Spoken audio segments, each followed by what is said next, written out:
waxa si qarsoodiyo ku socday muddooyinkii la soo dhaafay wada hadallo u dhexeeya dhinacyada saameynta ku leh gaar ahaanna kusimaha wasiirka amniga ee Jubbaland Cabdirashiid Janan iyo darafyada dowladda federaalka ee ku sugan gobolka.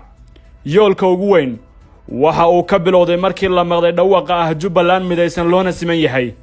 waa qorshe bilowgii loo arkay mid hooseeyo oo ay wadaan qaar ka mid ah wasiiradii hore ee Jubbaland iyo siyaasiyiinta taabacsan siyaasadda dowladda federaalka ee gobolka. waxa ka sii horeeyay in xaaladda garbaharey ee doorashada Soomaaliya u xanibnay faham wanaagsan looga gaaray Baydhabo iyadoo loo raacay soo jeedintii Axmed Madoobe ee ahayd in magaaladaasi lagu qabto doorashada. hadda waxa saacado gudahood cirka isku shareeray wararka cadeynaya in isfaham weyn oo heshiis u dhexmaray siyaasiyiinta gobolka ka soo wada jeeda ee kala taageersanaa dowladda federaalka iyo Jubbaland. waxa durba soo baxay dhawaaq jiheeyay bulshada oo dhan oo ah in midnimo gado ay noqoto dhabaha rasmiga ah ee laga shaqeeyo. Cabdirashiid Xasan Nuur si weyn loogu garan og yahay Cabdirashiid Janan waxa uu gada ka ahaa laacib weyn oo siyaasadeed tan iyo markii Al-Shabaab laga qabsaday. waxa ka sii horeeyay sagaashanaadkii dagaalka Al-Ittixaadka iyo Itoobiyaanka oo la rumaysan yahay inuu qayb weyn ka ahaa intii uusan u gacan gelintii PLFT geeska Afrika mar xukumaysay. laakiin Agoosto 2019 waxa uu qaatay tallaabo halis badnayd oo ku wajahnay doorashadii Jubbaland taas oo kaliftay in saameyntiisa gobolku isbedel weyn uu ku yimaado. xukuumadda federaalka ee xilligaasi waxa ay doonaysay inay saameyn ku yeelato doorashadii Kismaayo ee Axmed Madoobe. waxa ay dadaal badan gelisay sidii Janan garabkeeda ay uga dhigi lahayd. waxa la rumaysan yahay in heshiisku ku galay Muqdisho uu ugu dambeyn furin la'aantiisa oo sababsaday Janan inuu xabsiga Muqdisho galo. ilaa maanta sida uga baxsaday xabsi ku yaala caasimadda Muqdisho waa isweydiin aysan weli ka jawaabin dhankii gacanta ku haysay ee dowladda federaalka. ilaa maalintii xabsi oo ka baxsaday Cabdirashiid Janan ilaa bilihii u dambeeyay waxa uu ahaa laacibka ugu weyn ee Jubbaland Kismaayo ay u haysatay gorgortanka siyaasadeed ee gado. haddana marna qayb kama uusan ahayn kulamada tooska ee siyaasadda. Janan waxa uu dhowaan isku dayay inuu qabsado balad xaawo isagoo taageero xooggan oo xagga sirdoonka saadka iyo sahaydaba ka helayay dhinaca Kenya.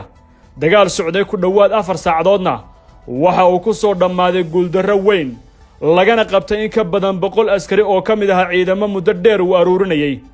wada hadallada hadda lagu baraarugay wayaa ka dhigan war farxad gelinaya shacabka gado inuu Cabdirashiid Janan ku laabtay deegaankiisa joojiyo dagaalka.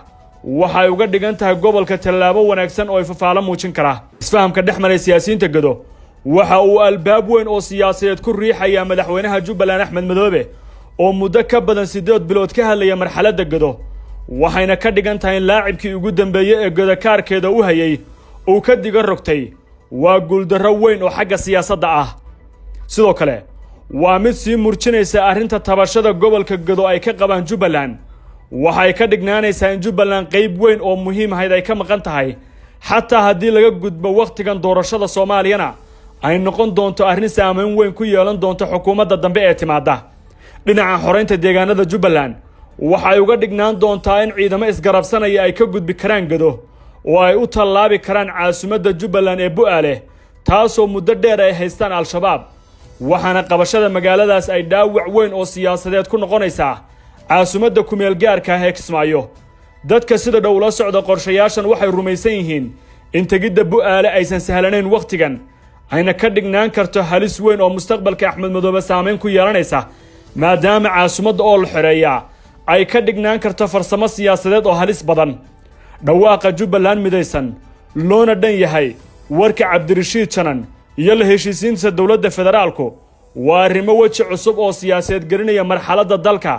waxaana durba la sii saadaalinayaa inay imaan doonaan mowqifyo iska soo horjeeda oo xalinteedu ay noqon doonto layli cusub oo siyaasadeed. Puntland oo sanadkii la soo dhaafay madaxweynaheeda Siciid Dani aad uga hadlay arrinta gado waa ku dhabar jab weyn oo siyaasadeed.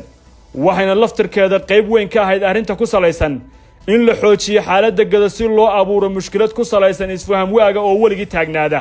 laakiin tallaabadan arrinta hadda soo baxday waxa ay noqonaysaa mid kale oo saameyn iyo marxalad cusub u jihayn doonta kulamada siyaasadeed ee ka socda Muqdisho loogana hadlayo tubta doorashooyinka.